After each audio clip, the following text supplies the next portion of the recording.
शिवालय से आया है, भगवान शंकर के शिवालय से अगर वो आया है और शिवालय से आने वाला व्यक्ति अपने घर ना जाते हुए मान लो कि किसी दूसरे के घर में भी अगर प्रवेश कर जाता है तो शिवालय की रज जब उसके शरीर से लगकर जाती है तो उस घर का भी कल्याण कर देती है। जिस घर में वो प्रवेश करता है उसका भी कल्याण कर देती है।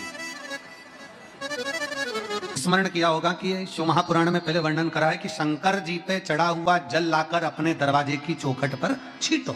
सुना था कि नहीं सुना था?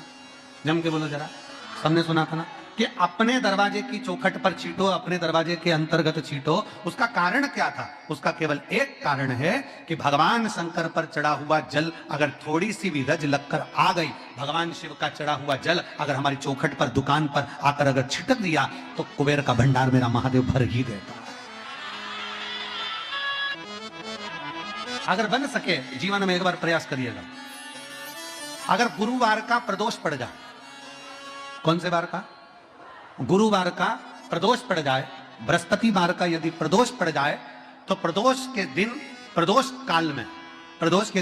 काल में किसी शिवालय में जाएं, शंकर के मंदिर में जाएं, एक ही दिए के अंदर एक फूल बाती, कैसी बाती है?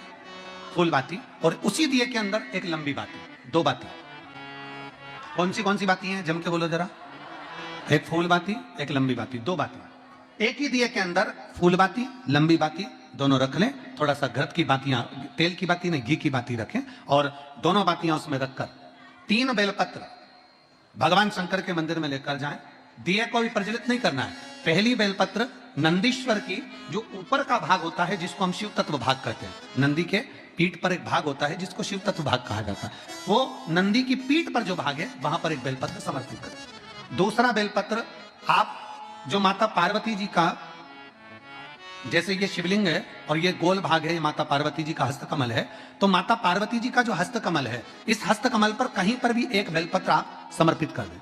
और तीसरे नंबर की जो बेलपत्र है वो भगवान शंकर पर समर्पित कर दें। जो दिया आप लेकर गए हो मंदिर में, उसी दिए को नंदी और महादेव इन दोनों को दर्शन कराते हुए अगर मंदिर के अंदर लगाने दें दिया तो ठीक है, ना लगाने दें तो दीप को बीच में बस स्पर्श कराकर, भले बाहर जाकर लगा दो पर प्रयास करो वो दीप, वैसे तो बीच में नंदी और शिव के मध्य में वो दिया स्पर्श होना चाहिए। जैसे ये नंदी है और ये शिव है तो इसके मध्य में दीप स्पर्श कर ले, भले उसको जलाने ना दे पर स्पर्श मात्र कर कर अगर आपने एकांत में कहीं पर भी ले जाकर लगा दिया, उस दीप को जला दिया, तो गया हुआ कितना भी करोड़ रुपया हो वो धीरे धीरे कर कर गया हुआ धन हमारा वापस आता ही है। कोई खाकर भी बैठ गया तो देगा जरूर, वो धन आएगा जरूर, कैसे भी आएगा पर अपनी संपदा वापस। शिव तत्व की प्राप्ति है, भगवान शंकर की प्राप्ति। सबका किया है मेरा भी उद्धार कीजिए, उद्धार कीजिए, हे त्रिपुंडधारी, हे त्रिशूलधारी। आप दिल से जब बाबा से कहेंगे, अपने मन से जब भगवान को प्रार्थना करेंगे, अपने हृदय से जब शिव को पुकारेंगे, क्यों ना मिलेगा? गया हुआ धन केवल चौखट पर स्पर्श मात्र करा था पारो के पुत्र ने, और स्पर्श मात्र करने से उसका पूरा, घर से लड़कर नहीं, झगड़ कर नहीं, क्लेश कर नहीं। अगर घर में लड़ाई हो गई ना, झगड़ा हो गया तो थोड़ा रुक जाओ, अब थोड़ी देर से जाऊंगी, पर मुंह उतार कर झगड़ा करके लोटा लेके भाग के शंकर के मंदिर नहीं जाऊंगी। चाय रख दी चूल्हा पे, इतनी देर में चाय तपेगी जब तक मैं लोटा जल चढ़ा के आती हूँ। शंकर भगवान टेंशन में हो गए, चाय देखूं कि तुझे देखूं। शिव जी टेंशन, तू तो चाय रखकर चली गई, किसके भरोसे? चाय रखकर किसके भरोसे गई? अरे भाई, शिव महापुराण की कथा कथी है, जितनी देर हम भगवान के मंदिर में रहते हैं, जितनी देर हम परमात्मा की शरणागति में रहते हैं, उतनी देर परमात्मा को तुम्हारे घर की चौकीदारी करना पड़ती है।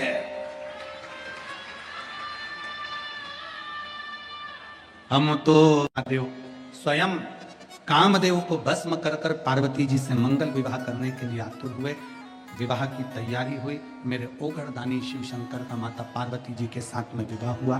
विवाह होने का केवल एक कारण था, तारकासुर का संहार, क्योंकि तारकासुर का वध भगवान शंकर के पुत्र द्वारा ही होना था, भगवान शंकर के बेटे द्वारा होना था।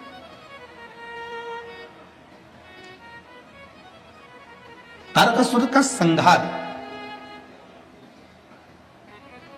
तारकासुर को मारने के लिए भगवान शिव का विवाह करना बहुत जरूरी है।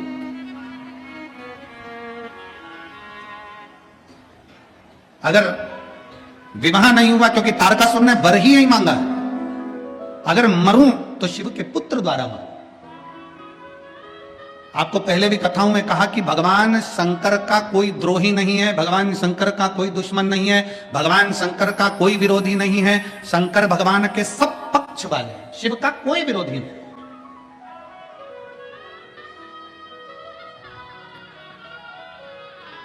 भगवान शिव का कोई द्रोही नहीं है, भगवान शंकर के सब पक्ष वाले। लंकाधिपति रावण स्वयं असुर है, ब्राह्मण कुल में जन्म लेने के बाद भी वृत्ति उसकी बेकार थी, परंतु वो शिव का पूजन करता है, भगवान शंकर की आराधना करता है। कंस स्वयं शिव की आराधना करता है। जितने असुर हैं, देवताएं, गंधर्व हैं, नाग हैं, किन्नर हैं, जितने भी हैं, सब शंकर की आराधना में लगे। क्यों? क्योंकि सबसे सरल देव एक ही है, वो देव अधिदेव महादेव। इससे सुंदर सरल देव कोई नहीं हो सकता। एक लोटा जल, सारी समस्या का हल। अब आप शंकर भगवान को पूजन में क्या लेकर जाएं? कोई कहे चंदन ले जाओ, कोई के अगर ले जाओ, कोई के कपूर ले जाओ, कोई के तगर ले जाओ, कोई के ये ले जाओ, कोई के वो ले जाओ। भगवान से प्रार्थना करना, बाबा तूने मुझे जो दिया है मैं तुझे समर्पित करने के लिए आ रही हूं, तूने मुझे जल दिया है, मैं एक लोटा जल भरकर तुझे समर्पित करने के लिए आ रही हूं, और बाबा मेरे पास बस यही है जो मैं तुझे दे सकती हूं, क्योंकि वही जल हमारा बदलेगा कल। ये निश्चित है कि मैं शिव को जल चढ़ाऊंगी तो मेरा कल बदलेगा। जाया करो अपने नजदीक के शिवालय में, अपने नजदीक के शिव मंदिर में, अपने पास के शंकर के मंदिर में प्रतिदिन जाओ। एक नियम बनाओ कि मेरे घर के नजदीक में, मेरे घर का एक एक व्यक्ति, घर में बुजुर्ग माता है उनसे कहो शिवालय जाओ, घर में बच्चे हैं स्कूल जाने से पहले शिवालय जाओ, घर में बड़े हैं उनसे कहो शिवालय जाओ। क्यों? क्या गुरुजी हम अकेले अगर शंकर जी को जल चढ़ाएंगे तो क्या हमारे पूरे परिवार वालों को नहीं मिलेगा? मिल जाएगा, पर अपने कर्म गति का भोग अपने को भोगना है। कलकत्ता में कहा था सिर आपका दुखा है, दवाई आपको खाना है। इसमें अगर तुम्हारा सिर दुखे और तुम सीवर वाले महाराज को दवाई खिलाओ तो सीवर वाले महाराज क्यों खाएगा भैया? क्योंकि दवाई खा के मैं क्या करूंगा? मेरा थोड़ी ना सिर दुख रहा है, सिर तुम्हारा दुख रहा है, पेट तुम्हारा दुख रहा है, पड़ोसन को दवाई खिला रहे हो। ऐसा काम नहीं। अगर दुख आया है, परिवार में तकलीफ आई है, परिवार में कष्ट आया है, कई माताएं कहती गुरुजी ऐसा ऐसा हो गया। हाँ, जब बहुत ज्यादा अवस्था गड़बड़ होती है तब शंकर के मंदिर में कोई भी जाएगा, शिव से प्रार्थना करेगा, बाबा स्वीकार करेगा। एक पत्र है, रोटी के 4 हिस्से होते हैं। सबसे पहले नंबर की रोटी किसकी बनती है? जम के बोलो जरा, जम के, गाय। दूसरे नंबर की रोटी बनती है भगवान की, तीसरे नंबर की रोटी बनती है गुरु की, और आखिरी नंबर की रोटी बनती है, जम के बोलो, कुत्ता की, स्वान। ठीक है? रोटी के 4 हिस्से हैं। पहले नंबर की रोटी आज के समय में गौ माता के मुख में नहीं जाती। क्यों? क्योंकि बड़े बड़े शहरों में गाय नहीं मिलती, बड़ी बड़ी सिटियों में गौ माता मिलती नहीं है, टाइम इतना है नहीं कि एक भी रोटी एक्स्ट्रा रखी जाए, उतनी बनाई जाए जितनी खाई जाए।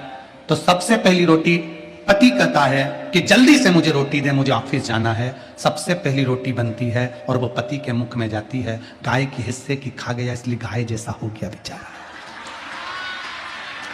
गाय जैसा एकदम गौ माता। पत्नी ने कहा यहां बैठ जाओ, हाओ। पत्नी बोली ऐसा कर लो, हाओ। पत्नी बोली वैसा कर लो, हाओ। गाय जैसा हो गया, क्योंकि गाय के हिस्से की खा गया।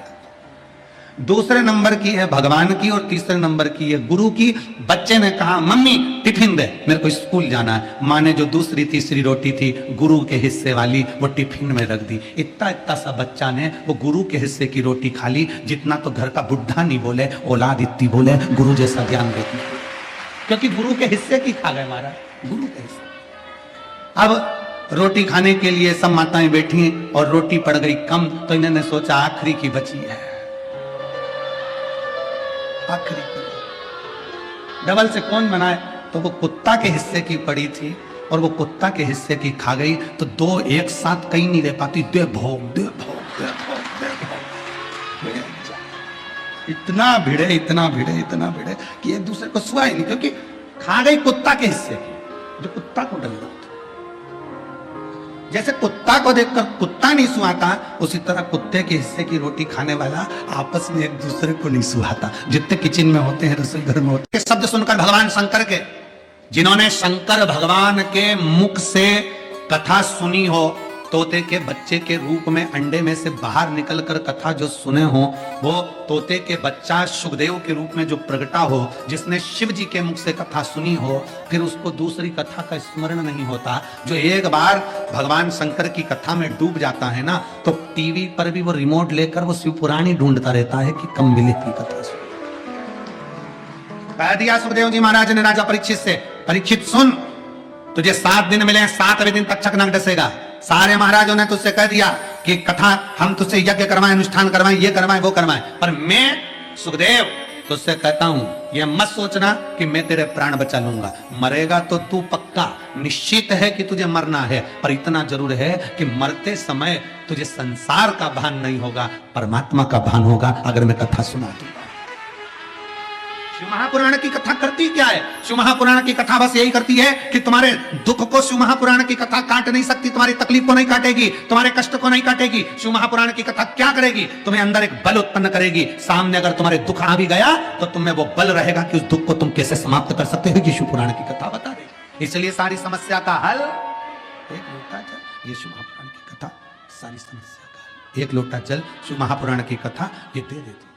आपके जीवन में जो तकलीफ, आपके जीवन में जो दुख, आपके जीवन में कष्ट है, आपके जीवन में जो तकलीफ है, आपके जीवन में जो कष्ट है, आपके जीवन में जो दुख है, आपके जीवन में जो कष्ट तकलीफ दुख है, वो आपके जीवन का दुख तकलीफ कष्ट केवल आपके एक लोटा जल से मिट सकता है। आपके भीतर का भाव आप प्रकट करिए, शिव तत्व को अपने भीतर प्रकट करिए, अपने भीतर शिव तत्व को प्रकट करिए। तुम इतने प्रसन्न क्यों जा रहे हो? तुम इतने प्रसन्न क्यों?